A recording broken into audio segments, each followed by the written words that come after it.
Bonjour à tous et bienvenue dans le show Tio. Installez-vous confortablement car plein de bonnes surprises vous attendent dans cette émission. Vous avez forcément déjà vu le film incontournable des choristes. Et bah j'ai eu la chance de rencontrer celui qui était il y a 15 ans Mondin, le méchant dans le film. T'as vraiment une gueule de connard, toi?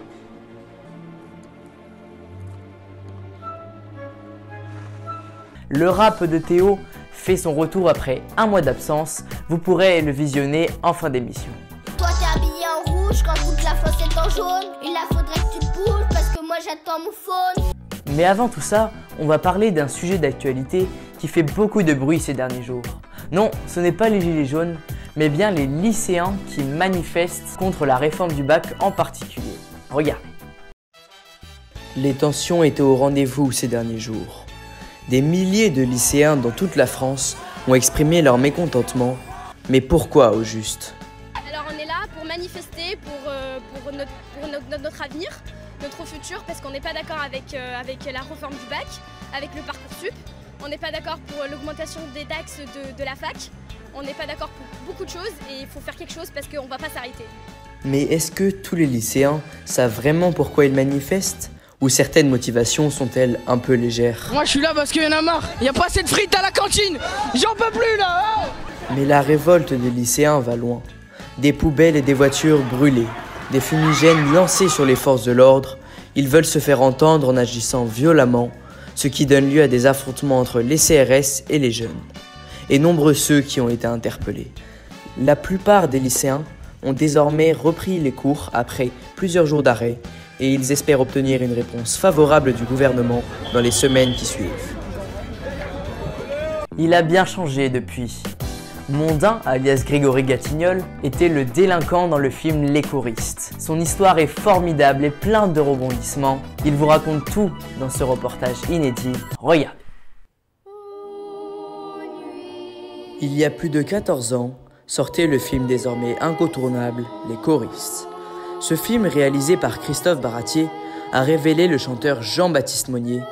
Mais c'est ce film qui a lancé la carrière de Grégory Gatignol, alias Mondin, la forte tête du pensionnat.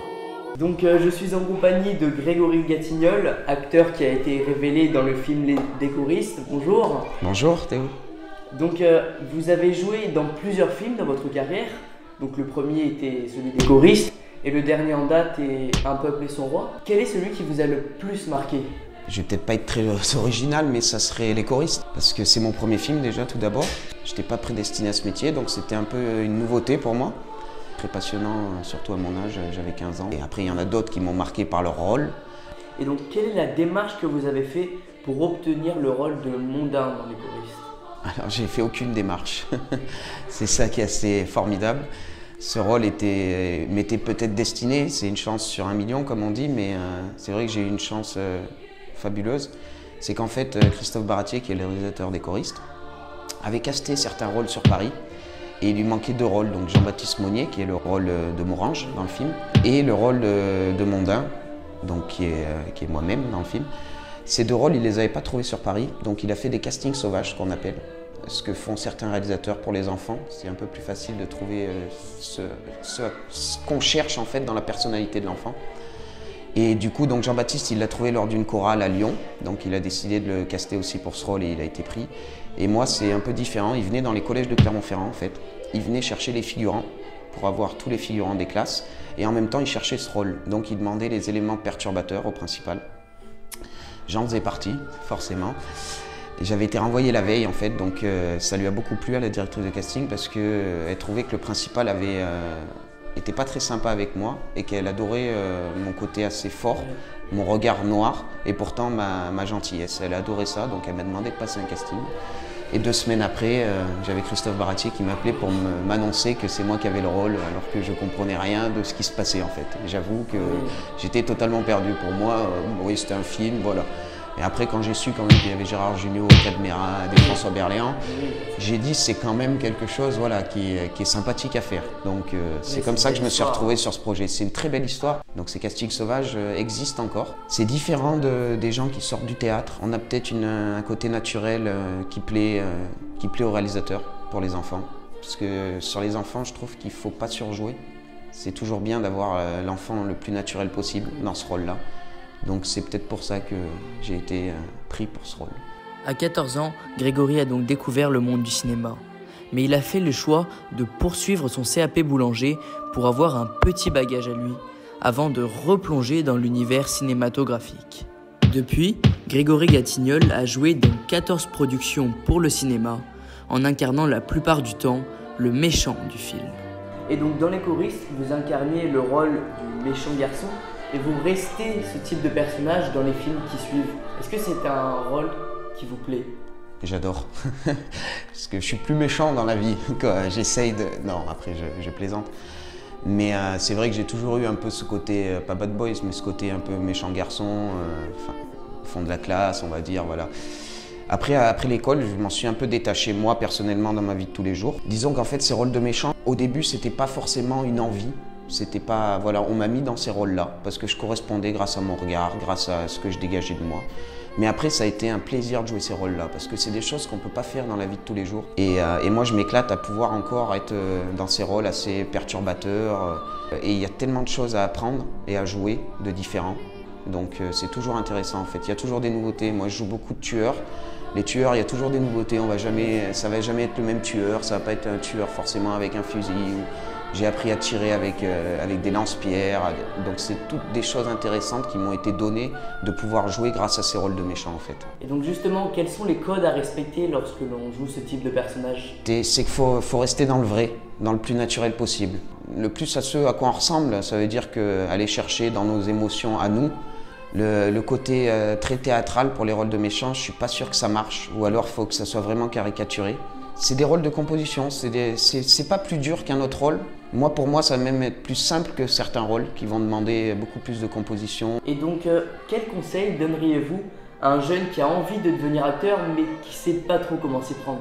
Il y a une école de cinéma qui vient de se créer à Riom, donc avec des ateliers pour tous les métiers du cinéma. Donc ça peut être très intéressant. Donc ça, c'est un gros plus maintenant pour les enfants qui veulent se lancer et qui n'ont pas forcément de base ou que c'est juste une envie. Donc ils peuvent voir si l'envie leur devient une passion ou si l'envie s'estompe au fur et à mesure. Après, il y a aussi le festival de Clermont-Ferrand qui a un site qui s'appelle La Jetée. Et vous pouvez vous inscrire en fait avec 2 photos de profil pour tous les tournages qui se passent dans la région, du court métrage au long métrage. Donc il va y avoir tous les métiers regroupés à La Jetée. Donc vous avez les comédiens comme les techniciens. Et ces gens-là, quand ils vont venir tourner dans la région, vont piocher dans ce fichier-là. Donc vous allez peut-être être appelé pour un rôle ou de la figuration. Donc ça va vous permettre aussi de rentrer plus ou moins dans le métier, de voir un peu comment se passe un premier tournage, une première expérience, quoi. Donc ça peut être super intéressant maintenant pour les jeunes d'ici. En 2018, le métier d'acteur n'est pas son activité professionnelle principale. En effet, il est aujourd'hui salarié des Eaux de Volvic à Clermont-Ferrand et on lui souhaite une très bonne carrière. Comme promis, mon frère Théo va vous dévoiler son nouveau freestyle sur Noël cette fois. C'est un grand moment, regardez. Aujourd'hui, petit freestyle sur Noël. À Skip, ça se passe le 24 décembre, mais moi je respecte pas les règles. Le Père Noël il me donne mes cadeaux tout de suite, sinon je descends. Toi tu voles avec tes reines, moi je roule avec ma BM. Et pendant que tu distribues tes cadeaux, moi je mange un burger au McDo.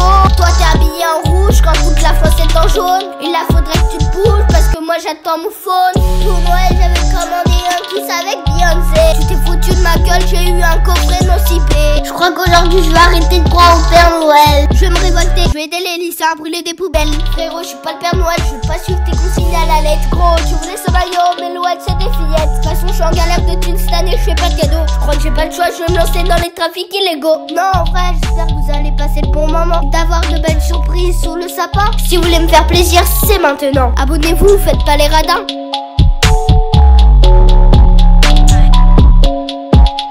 Et voilà, c'en est fini pour ce numéro du mois de décembre. Profitez-en pour vous abonner et liker la vidéo. C'est vraiment un super cadeau pour moi. Passez de joyeuses fêtes et n'oubliez pas, le Chotio revient le mois prochain.